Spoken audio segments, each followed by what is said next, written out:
کہ ایمان والوں کے لیے جمعہ کی اذان کے بعد کسی بھی اور قسم کی مشغولیت اختیار کرنا درست نہیں، اور ہر عاقل بالغ کو جمعے کی نماز کے لیے دوڑ پڑنا چاہیے، کیونکہ جمعہ ہر مسلمان پر فرض ہے۔ نبی صلی اللہ علیہ وسلم نے فرمایا، جمعہ ہر مسلمان پر جماعت کے ساتھ لازماً فرض ہے، حق واجب کہا، سوائے 4 طرح کے لوگوں کے: غلام، مملوک، عورت، بچہ یا مریض۔ تو ایک ہو گیا غلام مملوک، دوسرا عورت، تیسرے بچہ اور چوتھے بیمار شخص۔ اسی طرح مسافر پر بھی جمعہ نہیں ہے، اور عورتیں گھر میں 4 رکعت نماز اپنی ظہر کی پڑھیں گی۔ گھر میں جمعہ نہیں ہوتا، جمعہ جمع ہو کر ہی ہوتا ہے، مسجد میں ہوتا ہے، اور بڑی مسجد میں ہوتا ہے۔ عید کے دن جمعہ نہ پڑھنے کی رخصت ہے۔ ابو ہریرہ کہتے ہیں کہ رسول اللہ صلی اللہ علیہ وسلم نے فرمایا، تمہارے آج کے دن میں 2 عیدیں جمع ہو گئی ہیں، پس جو چاہے تو اس کے لیے یہ نماز عید جمعہ سے کافی ہوگی۔ جمعہ نہ بھی پڑھے تو ٹھیک ہے، عید کا پڑھنا لازم ہے، اور ہم تو جمعہ پڑھیں گے۔ یعنی آپ نے پسند کیا کہ جمعہ پڑھیں، لیکن جو نہ پڑھنا چاہے، ظہر پڑھنا چاہے تو وہ بھی ٹھیک ہے۔ وہب بن کیسان سے مروی ہے، انہوں نے بیان کیا کہ ابن زبیر رضی اللہ عنہما کے دور میں جمعہ اور عید اکٹھے ہو گئے تو انہوں نے عید کے لیے نکلنے میں دیر کر دی، حتیٰ کہ دن کافی اونچا ہو گیا۔ پھر وہ نکلے، خطبہ دیا اور بہت لمبا خطبہ دیا، پھر اترے اور عید کی نماز پڑھائی، اور اس دن لوگوں کو جمعہ نہیں پڑھایا۔ یہ بات ابن عباس سے ذکر کی گئی تو انہوں نے فرمایا انہوں نے سنت پر عمل کیا۔ یعنی کہ باقی حدیثوں میں بہت سی چیزیں مماثلت ہیں، جو ایک ایک چیز کسی اور حدیث میں الگ سے بھی ملتی ہے۔ جو شخص جمعہ کے دن غسل کرے، جس قدر ممکن ہو پاکیزگی حاصل کرے، اور اپنے تیل میں سے تیل لگائے یا اپنے گھر کی خوشبو میں سے خوشبو لگائے۔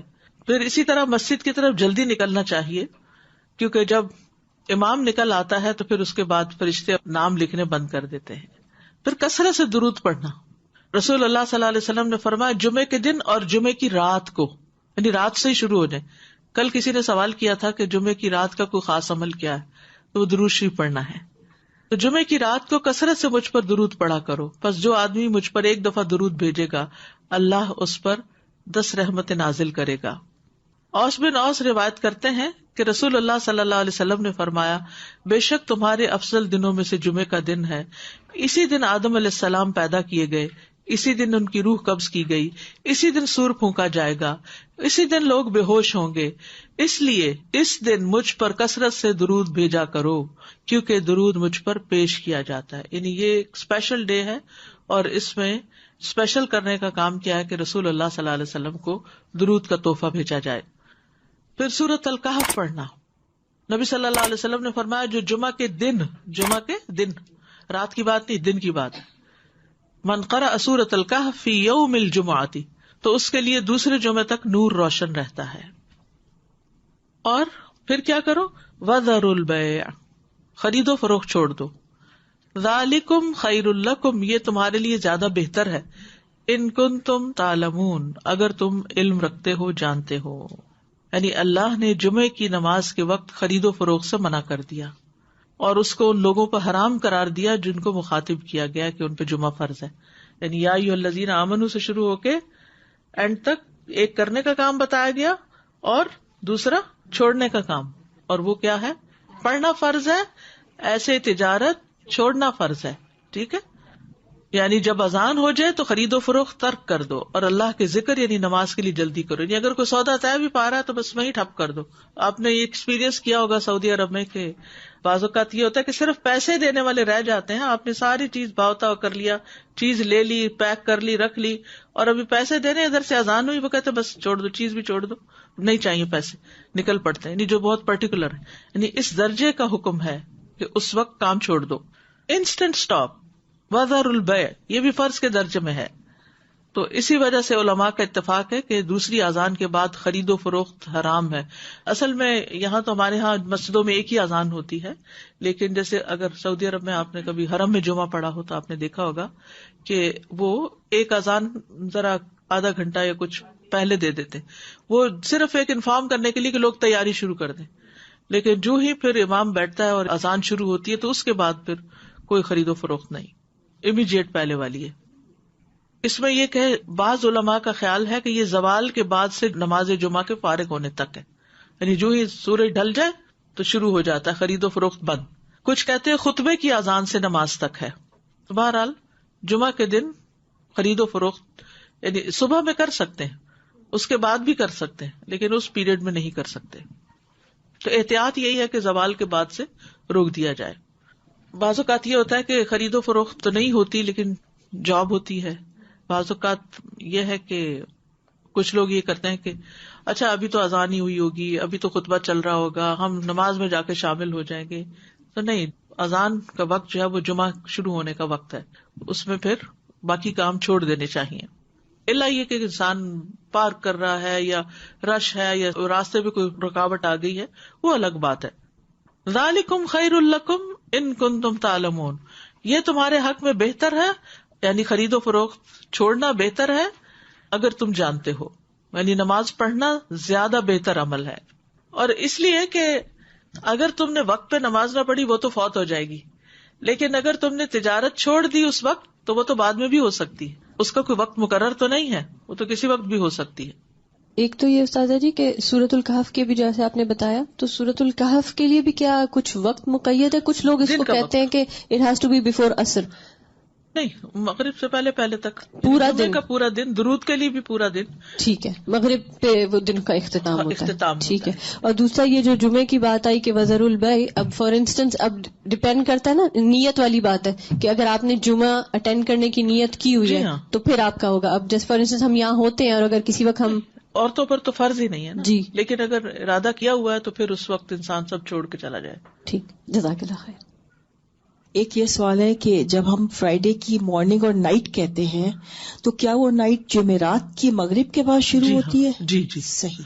جی، دوسرا یہ ہے کہ اگر ہم آئے ہیں جمعے کی نماز کے لیے اور کسی وجہ سے ٹریفک میں پھنس گئے، خطبہ ہو گیا، تو اس کے بعد کیا ہم صرف 2 فرض ہی پڑھیں گے کہ پوری نماز پڑھیں گے؟ اچھا سوال ہے. اس پہ یہ ہے کہ بعض علماء کہتے ہیں کہ اگر کوئی دوسری رکعت کی رکوع میں شامل ہو گیا تو اس کا جمعہ ہو گیا. امام ابو حنیفہ کا قول یہ ہے کہ اگر اس نے سلام بھی پا لیا تو اس کا جمعہ ہو گیا، کیونکہ وہ بھی نماز کا حصہ ہے. حتیٰ کہ وہ یہ کہتے ہیں کہ اگر امام سجدہ سہو کر رہا ہے تو بھی جمعہ ہو جائے گا، یعنی پا لے گا. اگر کسی مجبوری کی وجہ سے کوئی سویا رہ گیا، کوئی کسی وجہ سے تاخیر ہو گئی تو جمعہ اس کو مل جائے گا. لیکن بہت سے علماء یہ کہتے ہیں کہ خطبہ بھی ضروری ہے کیونکہ یہ جمعے کا حصہ ہے. اور وہ یہ کہتے ہیں کہ اگر خطبہ نہیں اور جمعے میں شریک ہو گئے ہیں، جیسے پہلی رکعت یا دوسری رکعت میں بھی، تو اس صورت میں پھر ظہر کی نماز یعنی امام جب سلام پھیر لے تو 2 رکعت پڑھنے کی بجائے 4 پوری کر لے. جزاک اللہ خیر. السلام علیکم. سورہ کہف کے بارے میں معلوم کرنا ہے. جیسے ہم پڑھتے ہیں، اب میرے بچے سے چھوٹے ہیں، میں ان کو عادت ڈالی ہے کافی سالوں سے، تو وہ صرف پہلی 10 آیتیں پڑھ لیتے ہیں. کہ ایسا کرنا صحیح ہے؟ پہلی 10 آیتوں کی فضیلت ہے لیکن جمعے کے دن ساری پڑھنے کی ضرورت ہے. تو ایسا ایسا جو بڑے ہوتے جائیں اس کو بڑھاتے جائیں حتیٰ کہ پوری پہ آ جائے. نبی صلی اللہ علیہ وسلم نے سب سے پہلا جمعہ جو تھا وہ مسجد قباء میں قائم کیا تھا. اس کے بعد ہجرت سے پہلے جو جمعہ ہوا تھا مدینہ میں، وہ اسد بن زرارہ نے مدینہ سے 1 میل دور قائم کیا تھا. اسد بن زرارہ نے، یہ نبی صلی اللہ علیہ وسلم کی آمد سے پہلے. اسی لیے ایک صحابی تھے تو وہ جب نماز پڑھ چکتے تھے تو کہا کرتے تھے رحم اللہ ابو امامہ، اللہ ابو امامہ پہ رحم کرے. تو پوچھا کہ کون ہے وہ؟ تو کہا گیا کہ اسد بن زرارہ، کہ جنہوں نے سب سے پہلے مدینہ میں جمعہ قائم کیا تھا، یا مدینہ سے 1 میل دور. تو ذالکم خیر لکم ان کنتم تعلمون، یعنی کاروبار چھوڑ کر نماز کی طرف جلدی آنا یہ تمہارے حق میں زیادہ بہتر ہے اگر تم جانتے ہو.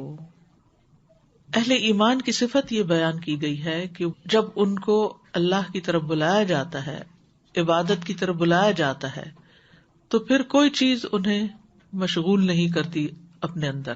سورۃ النور میں آتا ہے رجال لا تلہیہم تجارۃ ولا بیع عن ذکر اللہ واقام الصلاۃ وایتاء الزکاۃ یخافون یوما تتقلب فیہ القلوب والابصار.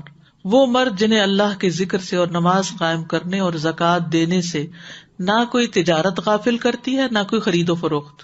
تجارت اور بیع 2 الگ الگ لفظ استعمال ہوئے ہیں. وہ اس دن سے ڈرتے ہیں جس میں دل اور آنکھیں الٹ جائیں گی. تو جیسے ہی نماز کا وقت آئے فوراً سب کام چھوڑ کر جمعے کے لیے حاضر ہو جانا چاہیے. نہ صرف یہ کہ جمعے کے لیے، باقی نمازوں کے لیے بھی نبی صلی اللہ علیہ وسلم کا طریقہ یہی تھا. اسود سے مروی ہے، وہ کہتے ہیں میں نے عائشہ رضی اللہ عنہا سے پوچھا کہ نبی صلی اللہ علیہ وسلم اپنے گھر میں کیا کرتے تھے.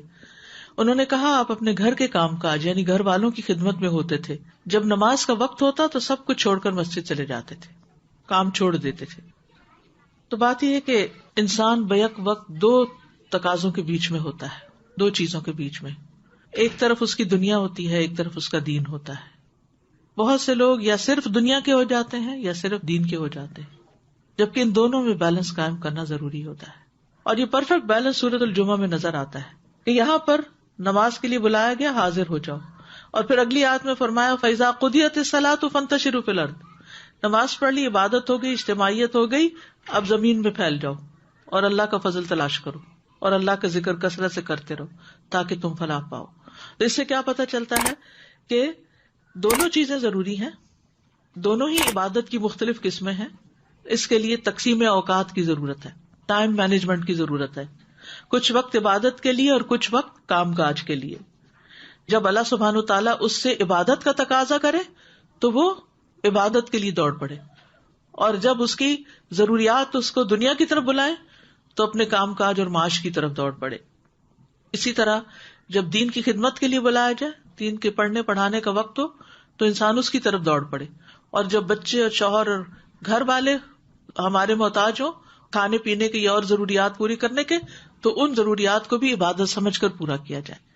تو اس طرح ایک حسین امتزاج قائم ہو جاتا ہے دین اور دنیا کے درمیان. یعنی نہ تو ہمارے سے یہ تقاضا کیا گیا کہ ہم دنیا چھوڑ دیں اور راہب بن جائیں، اور نہ ہی ہم سے یہ کہا گیا ہے کہ ہم سارے کا سارا وقت صرف عبادت میں ہی گزارے.